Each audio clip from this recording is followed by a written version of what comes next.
शहीद जवानांचे कुटुंब, सैनिक आणि माजी सैनिकांच्या कल्याणासाठी सातत्याने कार्य करणाऱ्या जय हिंद फाउंडेशनचे राष्ट्रीय युवा प्रवक्ता डॉक्टर वैभव कुमार निमकर यांना प्रतिष्ठेचा राष्ट्रीय जय हिंद पुरस्कार 2026 प्रदान करून गौरविण्यात आले।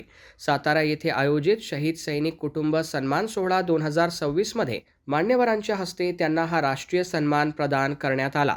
डॉक्टर निमकर यांनी गेल्या अनेक वर्षांपासून सैनिक, माजी सैनिक आणि शहीद जवानांच्या कुटुंबियांसाठी विविध सामाजिक उपक्रम राबविले आहेत। समुपदेशन, करिअर मार्गदर्शन, शैक्षणिक सहाय्य, सामाजिक जनजागृती आणि भारतीय सैनिकांच्या शौर्यगाथा समाजापर्यंत पोहोचविण्याचे कार्य त्यांनी सातत्याने केले आहे।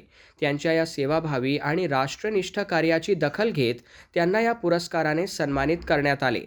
या सन्मान सोहळ्यात विविध मान्यवर, लोकप्रतिनिधी, सैनिक, माजी सैनिक, शहीद जवानांचे कुटुंबीय तसेच जय हिंद फाउंडेशनचे पदाधिकारी मोठ्या संख्येने उपस्थित होते। उपस्थितांनी डॉक्टर वैभव कुमार निमकर यांच्या कार्याचे कौतुक करत समाज आणि राष्ट्रसेवेतील त्यांच्या योगदानाला सलाम केला, तसेच भविष्यातील कार्यासाठी शुभेच्छा दिल्या।